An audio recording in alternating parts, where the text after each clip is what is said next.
बातें भी करनी है। हाँ बिल्कुल, तभी तो मैंने कहा कि 10-15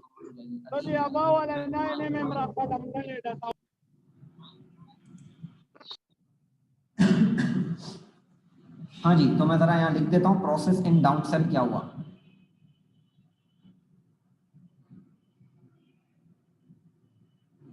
सही है भाई, पहले प्रोसेस में फटाफट लिख रहा हूँ ताकि आप लोग जो है वो समझ लें। यहाँ हमने क्या लिया,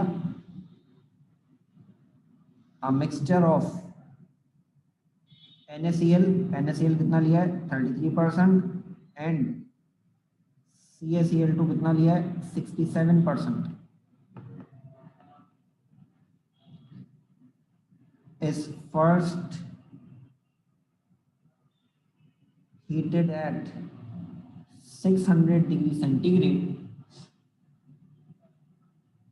and then introduced into the cell and allowed to conduct electricity। ठीक है भाई, राइटिंग थोड़ी अच्छी नहीं हुई। अब यहां दो रिएक्शन हुए। पहला हुआ रिएक्शन एट एनोड। एनोड पे क्या रिएक्शन हुआ, एनोड पर क्या हुआ, Cl नेगेटिव ने मूव किया एनोड के पास। तो हमने यहाँ पे यही बात लिखनी है, the Cl negative ion migrate towards anode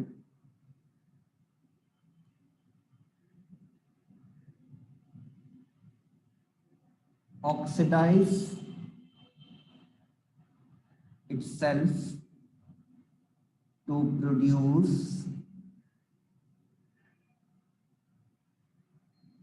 chlorine gas. Chlorine gas किसे कहते हैं भाई, Cl2। और इसकी इक्वेशन आएगी यहाँ पर, 2Cl नेगेटिव ने क्या किया, Cl2 बनाया और 2 इलेक्ट्रॉन लॉस हुए। इसी तरह से ये बात मिटा रहा हूं मैं यहाँ पे, ये बात मुझे आप लोगों को याद करानी थी इसलिए मिटा रहा हूं।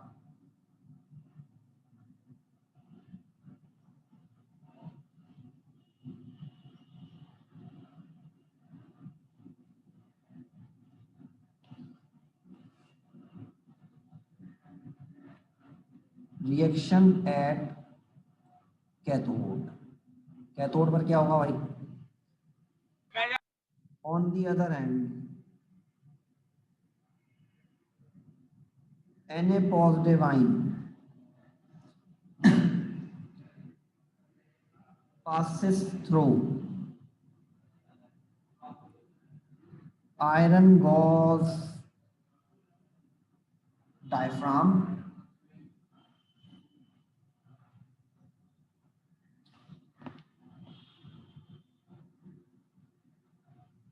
and reduce itself to give molten sodium. Equation आएगी, Na+ ने इलेक्ट्रॉन लिया और बना लिया Na लिक्विड और ये बनी थी Cl2 गैस।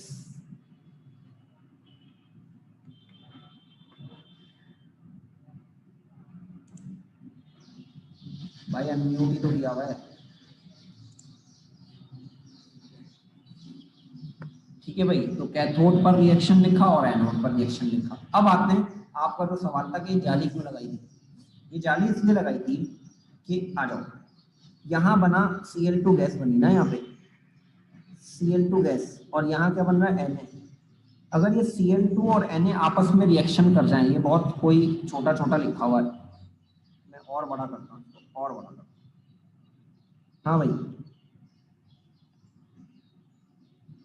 यहाँ पे है भाई Cl2 गैस और यहाँ पर बन रहा है Na। अगर ये दोनों आपस में रिएक्शन करेंगे तो दोबारा क्या बना लेंगे, NaCl। NaCl क्या बनेगा, सॉलिड, और वो फिर यहाँ पर डिपॉजिट होना शुरू हो जाएगा। तो हमें इस चीज से बचना था, इसीलिए हमने यहाँ पे क्या लगाई, एक जाली लगाई और ये जाली हमने कैसे लगाई, ये जाली हमने इस साइज की लगाई है भाई कि जिसमें से सोडियम पास हो जाए, क्लोरीन पास ना हो। हमने ये जाली इस साइज की लगाई है कि जिसमें से सोडियम पास हो जाए, क्लोरीन पास ना हो, क्योंकि सोडियम का साइज छोटा होता है, क्लोरीन का साइज बड़ा होता है। तो हमने इस साइज की आयरन गॉस डायफ्राम लेनी है। जैसे मैं इसके आपको एक एग्जांपल दूं कि भाई घर में खिड़की लगी हुई है, अब खिड़की पे हमने जाली लगाई, अब जाली हमने ऐसी लगाई जिसमें से मच्छर ना आए, तो हमने बिल्कुल छोटे छोटे सुराख वाली जाली लगाई थी ताकि मच्छर ना आए। तो हमने यहाँ पर भी आयरन गॉस डायफ्राम इस साइज की ली गई कि इसकी एग्जांपल ऐसे कि हवा आ जाए मच्छर ना आए।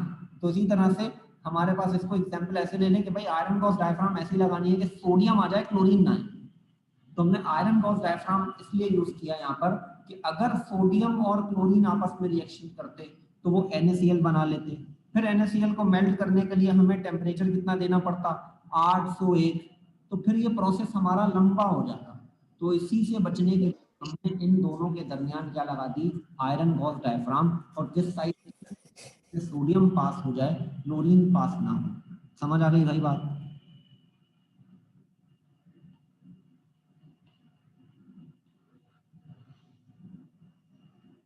उम्मीद करता हूँ समझ गए होंगे सब। ठीक है भाई, तो यहाँ पर हम बात को ख़त्म करते हैं। ठीक है, हमारी ये क्लास यहाँ एंड होती है।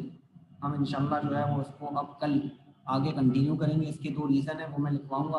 अभी बात मुकम्मल नहीं हुई, थोड़ी बहुत चीज़ें बाकी हैं सोडियम सेल की, ये मुकम्मल करेंगे फिर इंशाल्लाह अगले टॉपिक पे चलेंगे। ठीक है जी, तो मैं यहाँ पे बात को ख़त्म कर रहा हूँ। किसी का कोई भी सवाल हो बेझिझक वो व्हाट्सएप पे मैसेज कर दें। भाई मैं तस्वीर ले रहा हूँ यहाँ पर, अभी तस्वीर ले लेता हूँ मैं।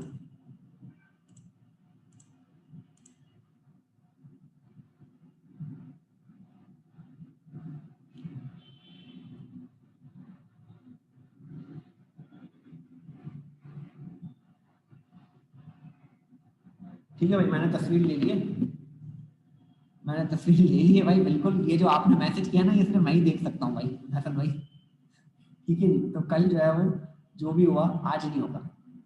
ठीक है, क्लास एंड करो बेटे।